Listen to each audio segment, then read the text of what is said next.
Hi friends வணக்கம். Welcome to trending சமையல். Friends இன்னைக்கு வீடியோல நம்மளோட டெய்லி லைஃப்ல நமக்கு தேவைப்படக்கூடிய நிறைய யூஸ்ஃபுல்லான டிப்ஸ் அண்ட் ட்ரிக்ஸ் வந்து ஷேர் பண்ணியிருக்கேன். வீடியோ கண்டிப்பாக இன்ட்ரெஸ்டிங்காக இருக்கும்னு நினைக்கிறேன். வீடியோவை ஸ்கிப் பண்ணாமல் பாருங்கள். சேனலுக்கு புதுசாக இருந்தீங்கன்னா சப்ஸ்கிரைப் பண்ணிக்கோங்க. இப்போ வாங்க நம்ம வீடியோக்குள்ளே போகலாம். ஃபஸ்ட்டு டிப் என்ன அப்படின்னு சொல்லிட்டு பார்க்கலாங்க. இந்த மாதிரி நம்ம ரெகுலராக யூஸ் பண்ணுற ஹேண்ட்பேக்கு, பர்ஸு அந்த மாதிரிலாம் நம்ம வந்து யூஸ் பண்ணிகிட்டு இருக்கும்போது அது சீக்கிரமாகவே வந்து அழுக்காக ஆரம்பிச்சிடும் இல்லையா? ஸோ அதுக்காக நம்ம இந்த மாதிரி வேஸ்லின் வந்து எடுத்துக்கோங்க. வேஸ்லின் எடுத்துக்கிட்டு இந்த ஹேண்ட்பேக்கு, பர்ஸு அந்த மாதிரி எல்லா இடத்துலையுமே வந்து அப்ளை பண்ணி விட்டதுக்கப்புறமா ஒரு காட்டன் வந்து யூஸ் பண்ணிக்கிட்டு இப்படி எல்லா இடத்துலையுமே வந்து தொடச்சி விட்டிங்க அப்படின்னா அதில் இருக்கிற அழுக்கு எல்லாமே உங்களுக்கு வந்து சூப்பராக ரிமூவ் ஆகிட்டு வந்துடும். நார்மலாக நம்ம வந்து ரெகுலராக யூஸ் பண்ணுற ஹேண்ட்பேக்கு, பர்ஸ் எல்லாம் வந்து ரெகுலராக நம்ம வந்து துவைச்சும் வந்து யூஸ் பண்ண முடியாது இல்லையா? அதுவே காட்டன் கிளாத்தாக இருந்தது அப்படின்னா நம்ம வந்து துவைக்கலாம். இந்த மாதிரியெல்லாம் இருந்தது அப்படின்னா துவைச்சு யூஸ் பண்ணுறது கொஞ்சம் கஷ்டமாக இருக்கும். சில டைமில் பிஞ்சு போகிறதுக்கும் வந்து வாய்ப்பு இருக்கிறதுனால நீங்கள் இந்த மாதிரி வந்து நார்மலாக தொடச்சி எடுத்துக்கிட்டீங்க அப்படின்னாலே அதில் இருக்கிற அழுக்கெல்லாம் போயிட்டு உங்களுக்கு நல்லா பளிச்சுன்னு புதுசு போல் ஆகிடுங்க. கண்டிப்பாக இந்த ஐடியா உங்களுக்கு ரொம்பவே யூஸ்ஃபுல்லான ஒரு க்ளீனிங் டிப்பாக இருக்கும் அப்படின்னு நினைக்கிறேன். நீங்களும் வந்து ட்ரை பண்ணி பாருங்கள். ட்ரை பண்ணிவிட்டு எப்படி இருந்துச்சு அப்படின்னு சொல்லிட்டு கமெண்ட்டில் கண்டிப்பாக சொல்லுங்கள். பிடிச்சிருந்தது அப்படின்னா மறக்காமல் இந்த வீடியோக்கு ஒரு லைக் கொடுத்துட்டு அப்படியே உங்கள் ஃப்ரெண்ட்ஸ் அண்ட் ஃபேமிலி மெம்பர்ஸோடையும் இந்த வீடியோவை வந்து ஷேர் பண்ணி கொடுங்க. கண்டிப்பாக அவங்களுக்கும் யூஸ்ஃபுல்லாக இருக்கும். பாருங்கள் எவ்வளோ அழுக்கு வந்திருக்கு அப்படின்னு சொல்லிட்டு. ஸோ இப்போ நம்ம நெக்ஸ்ட் டிப் என்ன அப்படின்னு சொல்லிட்டு பார்க்கலாம். இந்த மாதிரி பழங்கள்லாம் வந்து வாங்கிட்டு வரும்போது சில டைமில் நம்ம வந்து ஃபுல்லாகவே வந்து பழமாக வாங்கிட்டு வர மாட்டோம் இல்லையா? கொஞ்சம் காயாக கொஞ்சம் பழமாக இருக்கிற மாதிரி பார்த்து வாங்குவோம். அதாவது அன்றைக்கே நம்ம வந்து சாப்பிட போகிறோம் அப்படின்னா நல்ல பழமாக பார்த்து வாங்குவோம். ஒரு 2 நாள் 3 நாள் வச்சு சாப்பிட்றதா இருந்தால் கொஞ்சம் காயாக பார்த்து வாங்குவோம் இல்லையா? அந்த மாதிரி வாங்கிட்டு வர பழத்தை வந்து கொஞ்சம் குயிக்காக அது வந்து பழுக்கணும் அப்படின்னு நினச்சிங்கன்னா இப்போ நம்ம என்ன பண்ணலான்னு பார்க்கலாம். இப்போ இது வந்து 2 போர்ஷனாக நான் வந்து கட் பண்ணி எடுத்து வச்சுருக்கேன். இப்போ இதை வந்து பார்த்திங்கன்னா இந்த மாதிரி ஒரு குக்கருக்குள்ளே நம்ம வந்து வச்சுக்கலாங்க. இப்படியே குக்கருக்குள்ள வந்து வைக்கும்போது நல்ல காயாக தான் இருக்குது. ஸோ இந்த மாதிரி நீங்கள் வந்து வச்சு பழுக்க வச்சிங்க அப்படின்னா ஒரே நாளில் உங்களுக்கு சூப்பராக வந்து பழுத்துரும். இந்த மாதிரி குக்கருக்குள்ளே வச்சதுக்கப்புறமா குக்கரை க்ளோஸ் பண்ணி விட்டிங்கன்னா அதில் இருக்கிற கொஞ்சம் அந்த வெது வெதுன்னு இருக்கும் பார்த்தீங்களா கதகதப்பு, அதில் வந்து சீக்கிரமாகவே உங்களுக்கு வந்து பழுத்து வந்துடும். கண்டிப்பாக ட்ரை பண்ணி பாருங்கள். நெக்ஸ்ட் டிப் என்னன்னு பார்க்கலாம். இந்த மாதிரி அழுக்காக இருக்கிற ஃபேனை வந்து ரொம்ப ஈஸியாக எப்படி வந்து க்ளீன் பண்ணலாம் அப்படின்னு சொல்லிட்டு தான் ஷேர் பண்ணியிருக்கேன். இந்த மாதிரி ஃபேன்லாம் வந்து பார்த்திங்கன்னா அதே இந்த டேபிள் ஃபேன் பொறுத்த வரைக்கும் நம்ம ஈஸியாகவே வந்து கழட்டி அழகாக வந்து க்ளீன் பண்ணிடலாம். சீலிங் ஃபேன் மட்டும்தான் நமக்கு வந்து க்ளீன் பண்ணுறது கொஞ்சம் கஷ்டமாக இருக்கும். இதை வந்து எவ்வளோ அழுக்கு இருக்குது அப்படின்னு உங்களுக்கு பார்க்கும்போது தெரியும்னு நினைக்கிறேன். ரொம்ப ஈஸியாக இதை நம்ம வந்து க்ளீன் பண்ணி எடுத்துடலாம். இப்போ வாங்க நம்ம அதை எப்படின்னு பார்க்கலாம். இந்த ஃபேனோட அந்த சைடு போர்ஷனில் வந்து பார்த்திங்கன்னா, அந்த லாக் வந்து குடுத்துருப்பாங்க. ஒரு சின்ன நெட்டு மாதிரி வந்து போட்டு டைட் பண்ணியிருப்பாங்க. அத வந்து இப்படி வந்து லூஸ் பண்ணி கழட்டி எடுத்துக்கோங்க அவ்வளோதான். இந்த மாதிரி ஈஸியா நம்ம வந்து கழட்டி எடுத்துக்கலாங்க. இப்போ நடுவுல அந்த ரெக்க இருக்கு பார்த்தீங்களா? அதில இருக்கிற அழுக்கு வந்து எவ்வளோ இருக்குன்னு உங்களுக்கு தெரியும்னு நெனைக்கிறேன். ஸோ அந்த ரெக்க வந்து மாட்டியிருக்கிற கம்பியில நெறைய முடிகளும் வந்து மாட்டும். எப்பவுமே நம்ம தலைலாம் சீவுறோம் அப்படின்னும்போது, ஃபேன் ரன் ஆகும்போது, அந்த முடியெல்லாம் அங்க போயிட்டு சிக்கிக்கிறதுக்கும் வந்து வாய்ப்பு இருக்கு. பாருங்க, அந்த ரெக்கையில இருந்த அழுக்கு எல்லாத்தையுமே நான் வந்து கையிலேயே எடுத்துட்டேன். நெறைய டஸ்ட் அப்படியே பட்டை பட்டையா பிடிச்சிருந்தது. ஸோ அத கையிலேயே வந்து அழுத்தி எடுத்துட்டேன். அதுக்கப்புறம் பார்த்தீங்கன்னா, இந்த கம்பியில வந்து கொஞ்சம் முடி வந்து சிக்கிட்டு இருந்தது. ஸோ அதுவும் வந்து நம்ம ரிமூவ் பண்ணி எடுத்துறலாம். உங்களுக்கு டைம் கிடைக்கும்போது மாசத்துல ஒரு தடவ கூட இந்த ஃபேன வந்து இப்படி நீங்க கிளீன் பண்ணி வச்சுட்டீங்க அப்படின்னா, ரொம்ப ஈஸியா எப்பவுமே பார்க்கறதுக்கு பளிச்சுன்னு கிளீனாவே இருக்கும். அது மட்டும் இல்லாம நான் ஒரு சின்ன காட்டன் வந்து யூஸ் பண்ணிக்கிட்டு, அதாவது கிச்சன் டவல் இருக்கு இல்லையா? அது வந்து யூஸ் பண்ணி இந்த மாதிரி எல்லா இடத்துலயுமே வந்து ஃபர்ஸ்ட்டு நான் தொடச்சு விட்டுர்றேன். தொடச்சிட்டு வந்து நம்ம அத வந்து கிளீன் பண்ண ஸ்டார்ட் பண்ணோம் அப்படின்னா, ரொம்ப ஈஸியா நமக்கு வந்து அழுக்கெல்லாம் போயிடும். இத வந்து கிளீன் பண்றதுக்கு பிரஷ் இருந்தா கூட நீங்க தாராளமா யூஸ் பண்ணிக்கலாம். பிரஷ்ல வந்து இந்த மாதிரி தட்டி விட்டீங்கன்னா, அழகா அதில பிடிச்சிட்டு இருக்க டஸ்ட் எல்லாமே உங்களுக்கு வந்து வெளில வந்துரும். நான் இன்னைக்கு பிரஷ் எதுவும் யூஸ் பண்ணல. வெறும் அந்த கிச்சன் டவல் இருக்கு இல்லையா? ஸோ அது மட்டும் தான் யூஸ் பண்ணிக்கிறேன். அத வந்து யூஸ் பண்ணி இந்த மாதிரி நல்லா அழுத்தம் குடுத்து தேய்க்கும்போதே எனக்கு அழகா அந்த அதில பிடிச்சிட்டு இருந்த அழுக்கு, அந்த நெறைய டஸ்ட் இருந்தது இல்லையா? ஸோ அது எல்லாமே வந்து ரொம்ப அழகா எனக்கு வந்து வந்துருச்சு. அதுக்கப்புறம் நார்மலா இத வந்து நம்ம கிளீன் பண்றதுக்கு ஸ்டார்ட் பண்ணிடலாம். இந்த மாதிரி செய்யறதுக்கு பிடிக்கலனாலுமே, நீங்க நார்மலா இத அப்படியே பாத்ரூம்ல எடுத்துட்டு போய் போட்டு, நான் ஈஸியா வந்து சோப்பு போட்டு, நார் ஏதாவது போட்டு தேய்ச்சு கூட நீங்க கிளீன் பண்ணி எடுத்துக்கலாம். நான் இன்னைக்கு அந்த மாதிரி எதுவும் செய்யல. இப்படி வந்து தொடச்சு எடுத்துக்கிறேன் ஃபர்ஸ்ட்டு. பாருங்க எவ்வளோ அழுக்கு வந்து விட்டு வந்திருக்கு அப்படின்னு சொல்லிட்டு. கீழேயும் நெறைய டஸ்ட் இருக்கு. இது எல்லாத்தையுமே ஃபர்ஸ்ட்டு நம்ம கிளீன் பண்ணி எடுத்துரலாம். அதுக்கப்புறம் ஒரு லிக்விட் வந்து ரெடி பண்ணிக்கலாம். கொஞ்சமா வந்து தண்ணி வந்து எடுத்துருக்கிறேன், பச்சை தண்ணி. அதில வந்து பார்த்தீங்கன்னா, கொஞ்சமா கோல்கேட் பேஸ்ட் வந்து ஆட் பண்ணிக்கோங்க. அது கூட 2லேருந்து 3 மூடி அளவுக்கு வினிகர் வந்து சேர்த்துக்கோங்க. இது எல்லாத்தையும் சேர்த்ததுக்கு அப்புறமா, அந்த பேஸ்ட் வந்து பார்த்திங்கன்னா, நார்மலா நமக்கு கரையாது. அதனால கை வச்சு நல்லா இந்த மாரி கரைச்சி விட்டுக்கோங்க. இந்த ஒரு லிக்விட் மட்டும் யூஸ் பண்ணிக்கிட்டு, அழகா நம்ம இன்னைக்கு அந்த ஃபேன சூப்பரா தொடச்சு எடுத்துடலாம் பளபளன்னு. இந்த மாதிரி சாஃப்ட்டா இருக்கிற ஸ்பாஞ்ச் வந்து எடுத்திருக்கேன். இப்ப அந்த ரெக்கை இருந்தது இல்லையா? ஸோ அந்த ரெக்கையில வந்து பார்த்தீங்கன்னா, இந்த மாதிரி வந்து அப்ளை பண்ணி தேய்ச்சு விட்டுருங்க. நம்ம ஆல்ரெடி வந்து அத கிளீன் பண்ணிட்டோம் இல்லையா? நார்மல் துணி வச்சு கிளீன் பண்ணதுனால, இந்த மாதிரி தேய்க்கும்போது நமக்கு ரொம்ப ஈஸியா இருக்கும். தண்ணியுமே வந்து சீக்கிரத்தில அழுக்காகாது.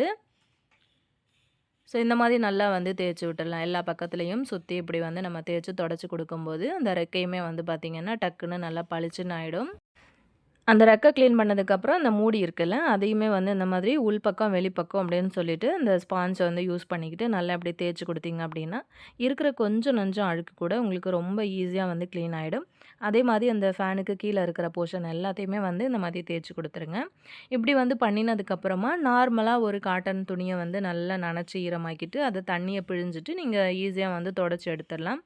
அந்த ஃபேனுக்கு பின்னாடி இந்த பக்கம் இருக்கு இல்லையா? ஸோ இதுலலாம் கூட அழுக்கு நெறையவே இருக்கும். ஸோ நமக்கு வந்து பார்க்கும்போது தெரியாது. நல்லா இந்த மாதிரி தொடச்சு விட்டோம் அப்படின்னா, நல்லா க்ளீன் ஆயிடும். ஸோ ஃபுல்லா நான் வந்து தேய்ச்சு எடுத்துட்டேன். அதுக்கப்புறம் அந்த மாதிரி ஒரு டவல் வந்து நல்லா நனச்சு பிழிஞ்சதுக்கப்புறமா, இத வந்து ஃபுல்லா நான் எல்லா இடத்தையுமே வந்து இந்த மாதிரி டவல் வந்து யூஸ் பண்ணிக்கிட்டு தொடச்சு விட்டுட்டேன். அவ்வளோதான். ரொம்ப ஈஸியா நம்மளோட ஃபேன் கிளீனிங் ஒர்க் வந்து முடிஞ்சிருச்சு. ரொம்ப கஷ்டம்லாம் நம்ம படல. ரொம்ப ஈஸியாவே கிளீன் பண்ணிட்டோம். நீங்க எப்படி கிளீன் பண்ணுவீங்க அப்படிங்கிறதையும் கமெண்ட்ல சொல்லுங்க. அதே மாதிரி எங்கெல்லாம் அழுக்கு இருந்ததோ, எல்லா இடமுமே வந்து பார்த்திங்கன்னா, நல்லா பளிச்சுன்னு பளபளன்னு ஆயிடுச்சு. இப்போ அந்த ரெக்கை எல்லாத்தையுமே நம்ம வந்து தொடச்சு விட்டுக்கலாம். கொஞ்சம் கூட ஈரம் இல்லாம நல்லா தொடச்சு காய வச்சதுக்கு அப்புறமா இத வந்து நம்ம ஃபிக்ஸ் பண்ணிக்கலாம். பாருங்க ரொம்ப ஈஸியா இது வந்து நல்லா ட்ரை ஆயிடுச்சு. ஸோ இத வந்து நான் ஃபிக்ஸ் பண்ணிக்கிறேன். அந்த கம்பியில வந்து மாட்டி விட்டுட்டு மேல அந்த மூடி இருக்கு இல்லையா? ஸோ அந்த மூடியுமே வந்து நம்ம போட்டு விட்டுக்கலாம். இந்த மாதிரி ஃபேன் பொறுத்தவரைக்கும் நம்ம ரெகுலரா யூஸ் பண்றதுனால, அது வந்து சீக்கிரமாவே நமக்கு வந்து அழுக்காயிடும். பார்க்கறதுக்கு அதுதான் நமக்கு ஃபர்ஸ்ட்டு வந்து கண்ல தெரியும். ஸோ முன்ன வந்து இது இருந்ததுக்கும், இப்ப இருக்கிறதுக்கும் உங்களுக்கு பார்க்கும்போதே டிஃப்ரெண்ட் தெரியும்னு நெனைக்கிறேன். ரொம்பலாம் கஷ்டப்பட்டு நம்ம வந்து கிளீன் பண்ணல. ரொம்ப ஈஸியா நம்ம வந்து கிளீன் பண்ணி எடுத்துக்கிட்டோம். மாசத்துல ஒரு தடவ இந்த மாதிரி கிளீன் பண்ணி விட்டீங்க அப்படின்னாலுமே பார்க்கறதுக்கு நல்லா பளிச்சுன்னு இருக்கும். அது மட்டும் இல்லாம நம்மளோட பொருட்கள் வந்து எவ்வளோ காஸ்ட்லியா நம்ம வந்து விலை குடுத்து வாங்குறோம் அப்படின்னாலுமே, இந்த மாதிரி நம்ம மெயின்டெயின் பண்ணோம் அப்படின்னா, நமக்கு நல்ல லைஃப் வரும். நெக்ஸ்ட் டிப் என்ன அப்படின்னு சொல்லிட்டு பார்க்கலாம். அடிக்கடி இடியாப்பம் செய்றீங்க அப்படின்னா, இந்த ஒரு சின்ன பிரச்சனைய நீங்க வந்து ஃபேஸ் பண்ணியிருப்பீங்கன்னு நெனைக்கிறேன். என்ன அப்படின்னு பார்த்தீங்கன்னா, நம்ம வந்து எப்பவுமே இடியாப்பத்துக்கு மாவு பிழிஞ்சதுக்கு அப்புறமா அத ஓப்பன் பண்ணி எடுக்கும்போது, இன்னும் ஒரு இடியாப்பம் பிழியிற அளவுக்கு மாவு வந்து அந்த நம்ம வந்து உள்ள யூஸ் பண்றோம் இல்லையா? அந்த சின்ன தட்டு. அதுக்கு மேலால அப்படியே பிதுக்கிக்கிட்டு மேல வந்து மாவு நிக்கும். அந்த கம்பியோட சேர்த்து ஒட்டிக்கிட்டு. ஸோ அந்த மாதிரி பிரச்சனைய நம்ம எப்படி அவாய்ட் பண்றதுன்னு பார்க்கலாம். ஏன் அப்படின்னா, ஒரே ஈடா நம்ம வந்து இடியாப்பம் பிழியும்போது, நமக்கு ஃபுல் மாவும் கீழ இறங்கி வந்துருச்சு அப்படின்னா, ரொம்ப ஈஸியா இருக்கும். நமக்கு இன்னும் ஒரு இடியாப்பம் பிழியிற அளவுக்கு வந்து மாவு மேல வரும்போது, திரும்ப அத வந்து ஓப்பன் பண்ணி, திரும்ப அந்த மாவ வந்து வெளியில எடுத்து, அப்புறமா திரும்ப நம்ம உள்ள சேர்த்து எக்ஸ்ட்ரா கொஞ்சம் மாவு போட்டு இடியாப்பம் வந்து பிழியிற மாதிரி இருக்கும். அந்த பிரச்சனைய வந்து எப்படி அவாய்ட் பண்ணலாம் அப்படிங்கிறதையும் இந்த வீடியோல ஷேர் பண்ணியிருக்கேன். அதே மாதிரி நம்ம வந்து செய்கிற இடியாப்பம் காஞ்சு ட்ரை ஆகாம ஒரு நாள் ஆனாலுமே நல்லா புசு புசுன்னு பஞ்சு போல் சாஃப்டாக இருக்கிறதுக்கு அதுக்கும் வந்து ஒரு பொருள் நம்ம வந்து மாவு பிசையும் போது ஆட் பண்ண போகிறோம். ஸோ அதுவும் என்ன அப்படிங்கிறதையும் பார்த்துடலாங்க. வீடியோ வந்து ஸ்கிப் பண்ணாமல் பாருங்கள். இப்போ நான் வந்து ஃபஸ்ட்டு ஒரு 2 இடியாப்பத்துக்கு நான் வந்து மாவு போட்டு பிழிஞ்சிட்டேன் இல்லையா? ஸோ இதை வந்து ஓப்பன் பண்ணி காட்டுறேன். உங்களுக்கு பார்க்கும்போது தெரியும்னு நினைக்கிறேன். வீடியோ வந்து ஸ்கிப் பண்ணாமல் பார்த்தீங்கன்னா தான் உங்களுக்கு தெரியும். ஸோ பாருங்கள். நம்ம வந்து ஓப்பன் பண்ணி எடுக்கும்போதே அந்த கம்பியில எவ்வளோ மாவு, அதாவது இந்த அடியில அந்த பிளேட்ல எவ்வளோ மாவு வந்து ஒட்டிக்கிட்டு மேலே வந்திருக்கு அப்படின்னு சொல்லிட்டு. இந்த மாதிரி இருக்கும்போது, இப்போ லாஸ்ட்டா நம்ம வந்து இடியாப்பம் இருக்கிற மாவு எல்லாத்தையும் சேர்த்து நம்ம வந்து பிழிஞ்சு விடுறோம் அப்படின்னாலுமே, நமக்கு ஒரு பிடி அளவுக்கு மாவு வந்து வேஸ்ட்டா போற அளவுக்கு மீதி ஆயிடுது. இத வந்து நம்ம அவாய்ட் பண்றதுக்காக இன்னைக்கு நம்ம என்ன பண்ணலான்னு பார்க்கலாம். நான் எப்போவுமே வந்து இந்த மாதிரி இடியாப்ப குழா தான் வந்து யூஸ் பண்ணுவேன். இதில வந்து இடியாப்பம் மட்டும் இல்லாம, நம்ம முறுக்கு கூட நெறைய வெரைட்டியா செஞ்சுக்கலாம். ஸோ நெறைய தட்டும் வந்து அதில கிடைக்கும். இப்போ இத வந்து நம்ம பண்ணுறதுக்கு ஸ்டார்ட் பண்ணிடலாம். அந்த மாதிரி ஸ்வீட் பாக்ஸோட ஒரு மூடி வந்து எடுத்திருக்கேன். அத வந்து இந்த மாதிரி வச்சுக்கோங்க. அந்த இடியாப்ப உரல அதுக்கு மேல வச்சு நல்லா ரவுண்ட் ஷேப்ல அந்த மாதிரி அத மார்க் பண்ணி எடுத்து கட் பண்ணி எடுத்துக்கலாம். பென் இல்லைனா மார்க்கர் அந்த மாதிரி யூஸ் பண்ணி கரெக்டான ஒரு ரவுண்ட் ஷேப்பில் நீங்கள் வந்து இந்த மாதிரி போட்டு எடுத்துக்கோங்க. அதுக்கப்புறம் இதை வந்து நம்ம கட் பண்ணி எடுத்துக்கலாம். எக்ஸஸாக இருக்கிற பீஸ் எல்லாத்தையுமே வந்து கட் பண்ணிவிட்டு அந்த ரவுண்ட் ஷேப் மட்டும் கரெக்டான அளவில் நம்ம வந்து கட் பண்ணி எடுத்துக்கலாம். இந்த மாதிரி ஒரு 2, 3 பீஸ் வந்து கரெக்டான அளவில் நீங்கள் கட் பண்ணி எடுத்து வச்சுக்கிட்டிங்க அப்படின்னா, ஒன்று மிஸ் ஆனாலுமே இன்னொன்று வந்து யூஸ் பண்ணிவிட்டு நம்ம இடியாப்பம் செய்யும்போது நமக்கு ரொம்பவே இது யூஸ்ஃபுல்லாக இருக்கும். இப்போ இந்த மாதிரி வந்து வச்சு பாருங்கள். உள்ளுக்குள்ளே போகாமல் வெளியிலேயே நிற்குது அப்படின்னா, எக்ஸஸாக இருக்கிற இன்னும் கொஞ்சம் பீஸ் கூட நீங்கள் அந்த சைடு ஓரங்களில் கொஞ்சம் கொஞ்சம் வந்து கட் பண்ணிக்கோங்க. அவ்வளோதான், ஃபுல்லாக நான் கட் பண்ணி எடுத்துக்கிட்டேன். இப்போ அதை வந்து வச்சு செட் பண்ணி பார்த்துக்கலாம். இப்போ வந்து கரெக்டாக உள்ளே போகுது. ஸோ இப்போ இதை அப்படியே நம்ம ஓரமாக வச்சுட்டு மாவு வந்து இப்போ ரெடி பண்ணலாம். மாவு வந்து ரெடி பண்ணுறதுக்கு பார்த்தீங்கன்னா, ஸ்டவ் ஆன் பண்ணி ஒரு பேன் அடுப்பில் வச்சுருக்கேன். நல்லா ஹீட் ஆனதுக்கப்புறமா ஒரு 1½ டம்ளர் அளவுக்கு நான் வந்து தண்ணி சேர்த்துக்க போகிறேன். இதே டம்ளரில் 1 டம்ளர் அளவுக்கு நான் வந்து கடையில் வாங்கின இடியாப்ப பச்சரிசி மாவு தான் வந்து யூஸ் பண்ணியிருக்கேன். ஸோ அதனால் 1 டம்ளர் இடியாப்ப மாவு எடுக்கிறீங்க அப்படின்னா, நீங்கள் வந்து 1.25லேருந்து 1½ டம்ளர் அளவு வரைக்கும் கூட தாராளமாக தண்ணி வந்து எடுத்துக்கலாம். அது வந்து கரெக்டாக இருக்கும். இப்போது ஒரு முக்கியமான பொருள் இதில் ஆட் பண்ணிக்க போகிறோன்னு சொன்னேன் இல்லையா? இது என்ன அப்படின்னு பார்த்தீங்கன்னா, ஒரு 2 ஸ்பூன் அளவுக்கு கார்ன்ஃப்ளவர் மாவு வந்து ஒரு கிண்ணத்தில் வந்து தனியாக சேர்த்துக்கிறேன். 1 ஸ்பூன்லேருந்து 2 ஸ்பூன் வரைக்கும் கார்ன் மாவு எடுத்துக்கோங்க. அதே மாதிரி ஒரு 2 ஸ்பூன் அளவுக்கு தண்ணி சேர்த்து நல்லா தண்ணியை கரைச்சிக்கோங்க கட்டி இல்லாமல். இதை தான் நம்ம வந்து ஃபஸ்ட்டு அந்த இடியாப்பம் ரெடி பண்ணக்கூடிய அந்த தண்ணியில் நம்ம வந்து மிக்ஸ் பண்ணி ரெடி பண்ண போகிறோம். இந்த மாதிரி கார்ன் மாவு வந்து சேர்த்துக்கிட்டு நீங்கள் இடியாப்பத்துக்கு மாவு பிசைஞ்சிங்க அப்படின்னா, உங்களோட இடியாப்பம் வந்து ஒரு நாள் ஆனாலுமே காஞ்சு ட்ரை ஆகாமல் நல்லா சாஃப்டாக பஞ்சு போலயே இருக்கும். அவ்வளோதாங்க, இந்த தண்ணி வந்து சூப்பராக ரெடி ஆகிடுச்சு. இப்போ நமக்கு வந்து இடியாப்பத்துக்கு நம்ம வந்து வச்சுருக்கோம் இல்லையா தண்ணி, அது வந்து ரொம்ப தளதளன்னுலாம் கொதித்து வரணும்லாம் அவசியம் கிடையாது. நம்ம மாவு வந்து பிசையும் போது தண்ணி வந்து ஊற்றுவோம் இல்லையா, அந்த சூட்டுக்கு வந்துச்சு அப்படின்னாலே போதும். இப்போ தேவையான அளவுக்கு உப்பு வந்து சேர்த்துருக்கேன். இப்போ நம்ம கரைச்சி எடுத்து வச்சுருக்கிற கார்ன்ஃப்ளவர் மாவை வந்து உள்ளே சேர்த்துக்கலாம். இந்த மாதிரி ஊற்றி விட்டுட்டு ஒரு கிண்டு வந்து கிண்டி விட்டுருங்க. அவ்வளோதான். இப்போ வந்து அப்படியே ஸ்டவ் வந்து ஆஃப் பண்ணிவிடுங்க. ஆல்ரெடி தண்ணி வந்து சூடாக தான் இருக்கும். ஸ்டவ் வந்து அப்படியே ஆஃப் பண்ணி விட்டுட்டு இந்த மாவை அப்படியே அந்த தண்ணிக்குள்ளேயே வந்து வச்சு இப்படியே மிக்ஸ் பண்ணிக்கோங்க கரண்டி வச்சு. இந்த மாதிரி மிக்ஸ் பண்ணினதுக்கப்புறமா நீங்கள் வந்து அதாவது நிறைய பேர் வந்து பார்த்திங்க அப்படின்னா, அந்த மாவு வந்து சட்டியில் ஒட்டுற அளவுக்குமே போட்டு அதை கிண்டுன்னு கிண்டுவாங்க. அந்த மாதிரி எதுவும் கிண்ட வேண்டாம். நீங்கள் இந்த மாதிரி தண்ணியில் போட்டதுக்கப்புறமா இந்த மாதிரி ஒரு 2 கிளறி விட்டுருங்க. அதை தண்ணியில் கொட்டும் போதே வந்து ஸ்டவ் வந்து ஆஃப் பண்ணிவிடுங்க. இதை அப்படியே ஒரு மூடி போட்டு நம்ம இதை வந்து மூடி வச்சிடலாம். இந்த மாவு வந்து கை பொறுக்கிற சூடு வர்ற வரைக்கும் அப்படியே நம்ம ரெஸ்ட்டில் விட்டுடலாம். அதே மாதிரி மாவு வந்து ரொம்ப ட்ரையாகவும் இருக்கக்கூடாது. அதாவது நம்ம சப்பாத்திக்கெலாம் மாவு பிசைவோம்ல, ஸோ அந்த மாதிரி கண்டிஷன்லையும் இருக்கக்கூடாது. அதை விட கொஞ்சம் லூஸாக இருக்கணும். அதுக்காக தான் நம்ம வந்து தண்ணி ஒரு 1½ டம்ளர் அளவுக்கு நம்ம வந்து தண்ணி சேர்த்தோம். அதே மாதிரி ஒரு 2 ஸ்பூன் அளவுக்கு எக்ஸ்ட்ரா நம்ம கார்ன் மாவுலையும் வந்து தண்ணி மிக்ஸ் பண்ணி வந்து சேர்த்துருந்தோம் இல்லையா, அது வந்து நமக்கு கரெக்டான ஒரு பதத்தில் கிடைக்கும். இப்போ வந்து மாவு நான் ஒரு 10 நிமிஷத்துலேருந்து 15 நிமிஷம் வரைக்கும் நான் மூடியே வச்சுருந்தேன். இப்போ ஓப்பன் பண்ணி பார்த்துட்டு லைட்டாக அந்த மாவில் வந்து எண்ணெய் அப்ளை பண்ணிக்கோங்க. கையிலையும் வந்து லேசாக ஆயில் வந்து அப்ளை பண்ணிவிட்டு இந்த மாதிரி மாவை வந்து லைட்டாக வந்து பிசைஞ்சு கொடுத்துருங்க. அவ்வளோதான், மாவு வந்து ரெடி ஆகிடுச்சு.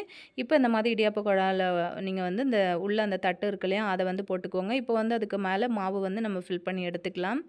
தேவையான அளவுக்கு மாவு வந்து இப்படி வந்து ஃபில் பண்ணி எடுத்துக்கோங்க. ஃபுல்லாக அந்த குழா ரொம்பி வர்ற அளவுக்கு மாவு வந்து ஃபில் பண்ணவே கூடாது. எப்போவுமே ஒரு 1 இன்ச்சு கேப் இருக்க மாதிரி பார்த்து ஃபில் பண்ணிக்கோங்க. அதுக்கப்புறம் நம்ம வந்து ரெடி பண்ணி எடுத்தோம் இல்லையா அந்த தட்டு, அதை வந்து அப்படியே வச்சுக்கோங்க மேலே.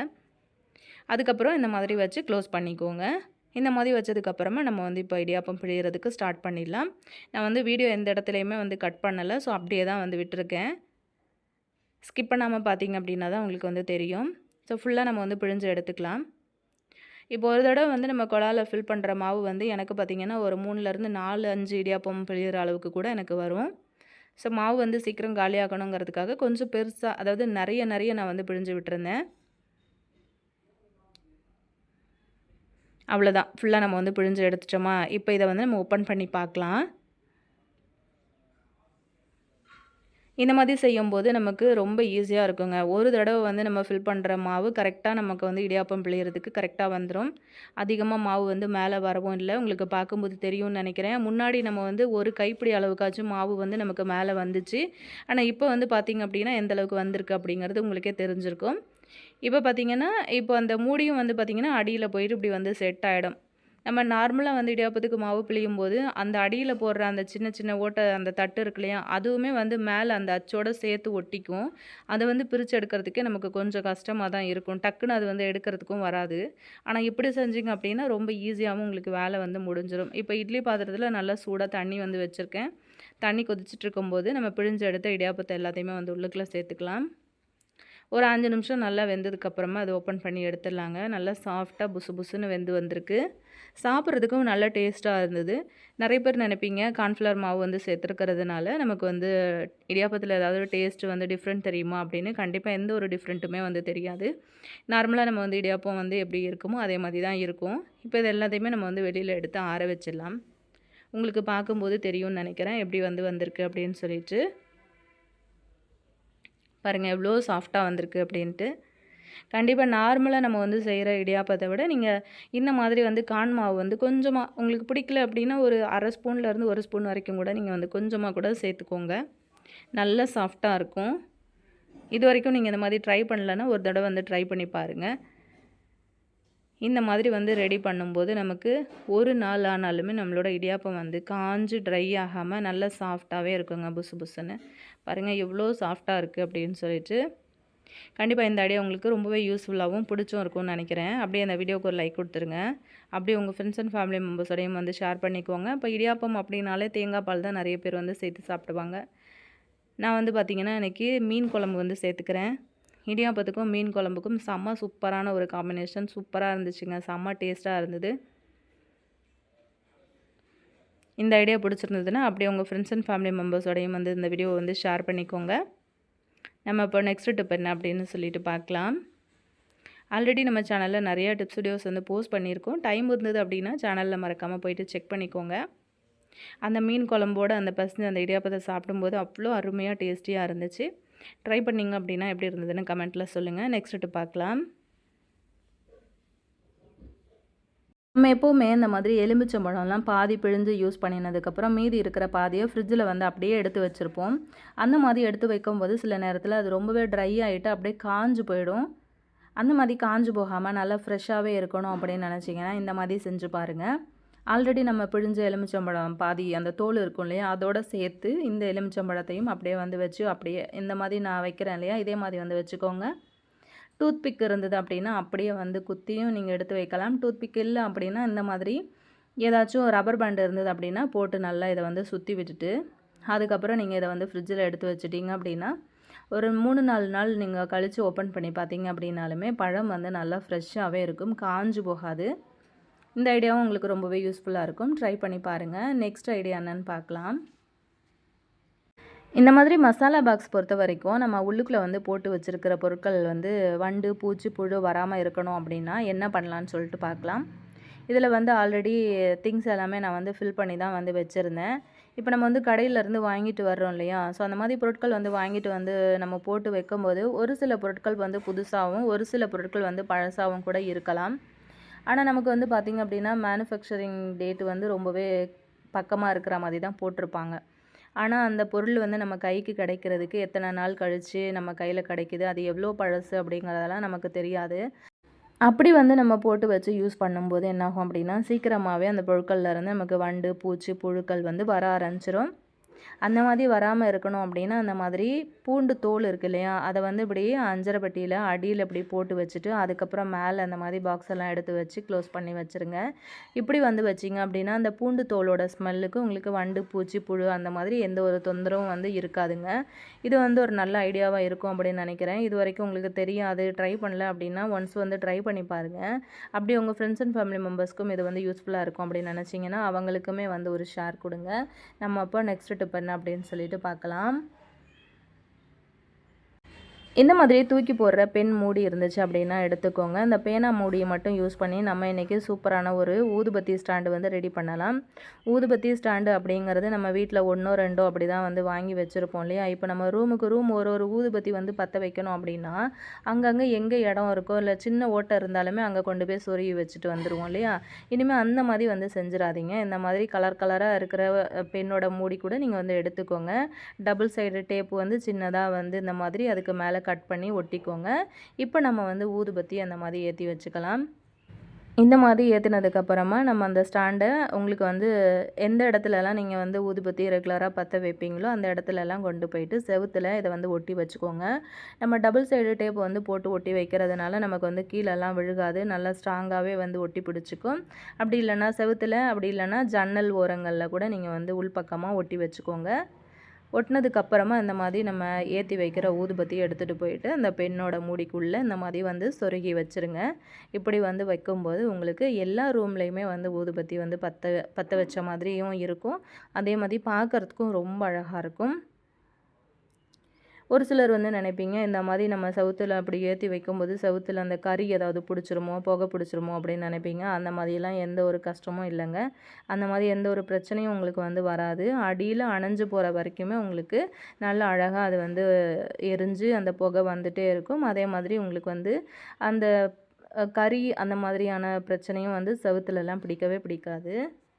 இப்போ இது வந்து எரிஞ்சும் நல்லா அணைஞ்சும் போயிடுச்சு. இப்போ உங்களுக்கு வந்து பாருங்கள், பார்க்கும்போது நல்லா தெரியும்னு நினைக்கிறேன். செவுருமே வந்து நல்லா க்ளீனாகவே இருக்குது. கண்டிப்பாக இந்த ஐடியா ஒரு சின்ன ஐடியாவாக இருந்தாலுமே உங்களுக்கு வந்து நல்ல யூஸ் ஆகும். ட்ரை பண்ணி பாருங்கள். நெக்ஸ்ட் டிப் என்ன அப்படின்னு சொல்லிட்டு பார்க்கலாம். உங்கள் வீட்டில் வந்து கரையான் தொல்லை வந்து அதிகமாக இருக்குது அப்படின்னா கண்டிப்பாக இந்த ஐடியா வந்து ட்ரை பண்ணி பாருங்கள். கிராம்பு ஆயில் அப்படின்னு சொல்லிட்டு உங்களுக்கு நாட்டு மருந்து கடைகளில் கிடைக்கும். கிடச்சிது அப்படின்னா நீங்கள் ஆயிலை வந்து வாங்கி கொஞ்சமாக தண்ணியில் கலந்துட்டு அப்புறமா வந்து ஸ்ப்ரே பண்ணி விடுங்க. அப்படி கிடைக்காத பட்சத்தில் வீட்டில் இருக்கிற கிராம்பு மட்டும் இந்த மாதிரி யூஸ் பண்ணிக்கோங்க. ஒரு 5-6 கிராம்பு மட்டும் நான் எடுத்து இந்த மாதிரி பொடி பண்ணி எடுத்திருக்கேன். பொடி பண்ணி எடுத்த கிராம்பில் வந்து பார்த்திங்கன்னா ஒரு கிண்ணத்தில் கொட்டிக்கிட்டு இதில் வந்து கொஞ்சமாக வந்து தண்ணி ஊற்றி விட்டுருங்க. இப்போ கரையான் பொறுத்த வரைக்கும் பார்த்திங்க அப்படின்னா ஒரு இடத்துல வர ஆரம்பிச்சிருச்சு அப்படின்னும்போது அது வீடு ஃபுல்லாகவே நம்ம வந்து வாங்கி வச்சுருக்கிற மர சாமான்லேருந்து கட்டில், பீரோ அந்த மாதிரி எல்லா இடங்கள்லையுமே வந்து பரவ ஆரம்பிச்சிருச்சு அப்படின்னா அது எல்லாத்தையுமே வந்து ஃபுல்லாகவே அரிச்சிரும். இப்போ பார்த்திங்கன்னா அந்த கிராம்பு வந்து அந்த தண்ணியோட மிக்ஸ் ஆகிட்டு அந்த எசன்ஸ் எல்லாம் ஃபுல்லாக இறங்கி அந்த தண்ணியோட கலருமே வந்து நல்லா மாறி வந்துருச்சு. இப்போ இதை வந்து நம்ம தனியாக ஃபில்டர் பண்ணி எடுத்துக்கலாம். டைம் இருந்தது அப்படின்னா முதல் நாள் நைட்டு கூட நீங்கள் கிராம்பை வந்து ஊற வச்சுட்டு அதுக்கப்புறம் நீங்கள் அரைச்சிங்க அப்படின்னாலும் நல்லா இன்னுமே உங்களுக்கு வந்து நல்லா மாவாக அரைஞ்சி வரும். பார்த்திங்கன்னா உங்களுக்கு தெரியும். நல்லா அந்த மாதிரி ஒரு ஃபில்டர் யூஸ் பண்ணி அந்த தண்ணியை மட்டும் நம்ம வந்து வடிகட்டி எடுத்துக்கலாம். இப்போ இது சூப்பராக நமக்கு வந்து ரெடி ஆகிடுச்சு. இதை வந்து நம்ம ஒரு ஸ்ப்ரே பாட்டிலில் வந்து மாற்றிக்கலாம். நான் இன்றைக்கி வந்து பார்த்திங்கன்னா தண்ணி எதுவுமே மிக்ஸ் பண்ணலை, வெறும் அந்த தண்ணி மட்டும்தான் வந்து சேர்த்துருக்கேன். இந்த மாதிரி வந்து தண்ணியை ஸ்ப்ரே பாட்டிலில் சேர்த்ததுக்கப்புறமா உங்களுக்கு வந்து கரையான் தொந்தரவு வந்து எந்த இடங்கள்லாம் இருக்குது அப்படிங்கிறத பார்த்து அந்த இடங்கள் எல்லாத்துலேயுமே இந்த தண்ணியை வந்து ஸ்ப்ரே பண்ணி விட்டுருங்க. இந்த கிராம்பு தண்ணியோட வாசனைக்கு உங்களுக்கு கரையான் வந்து வரவே வராது. இப்போ வருமுன் காப்போம் அப்படின்லாம் சொல்லுவாங்க இல்லையா? ஸோ அதனால் உங்களுக்கு இந்த மர சாமான்கள், இந்த பீரோ, கட்டில் இந்த மாதிரி இடங்களில் கூட இப்படி வந்து அந்த தண்ணியை ஸ்ப்ரே பண்ணி விட்டுருங்க. முன்னாடியே வந்து பண்ணி விட்டுட்டிங்க அப்படின்னாலும் அதில் வர மாதிரி இருந்தால் கூட உங்களுக்கு வந்து கரையான் அரிப்பு வந்து வரவே வராது. நான் பார்த்திங்கன்னா ட்ரெஸ்ஸிங் டேபிள் எல்லாமே வந்து மரத்தில் இருக்கிறதுனால ஸோ அது எல்லாத்துக்குமே வந்து ஸ்ப்ரே பண்ணி விட்டுருக்கேன். அதே மாதிரி பசங்களோட அந்த டேபிள் அதெல்லாம் இருக்கும் இல்லையா? எல்லா இடங்கள்லையும் இந்த மாதிரி ஸ்ப்ரே பண்ணி விடும்போது நமக்கு கரையான் தொந்தரவு வந்து கண்டிப்பாக இருக்கவே இருக்காது. கண்டிப்பாக நீங்களுமே வந்து ட்ரை பண்ணி பாருங்கள். இன்றைக்கி ஷேர் பண்ணின வீடியோ உங்களுக்கு ரொம்பவே யூஸ்ஃபுல்லாகவும் பிடிச்சும் இருக்கும் அப்படின்னு நினைக்கிறேன். பிடிச்சிருந்தது அப்படின்னா மறக்காமல் இந்த வீடியோக்கு ஒரு லைக் கொடுத்துருங்க. அப்படியே உங்கள் ஃப்ரெண்ட்ஸ் அண்ட் ஃபேமிலி மெம்பர்ஸோடையும் வந்து இந்த வீடியோ வந்து ஷேர் பண்ணிக்கோங்க. வீடியோ பிடிச்சிருந்தது அப்படின்னா மறக்காமல் சேனலையுமே வந்து சப்ஸ்கிரைப் பண்ணிவிட்டு வீடியோவை லைக் பண்ணிக்கோங்க. நெக்ஸ்ட் இதே மாதிரி இன்ட்ரெஸ்டிங்கான யூஸ்ஃபுல்லான நல்ல பதிவில் நான் உங்களை திரும்ப மீட் பண்ணுறேன் ஃப்ரெண்ட்ஸ். தேங்க்யூ.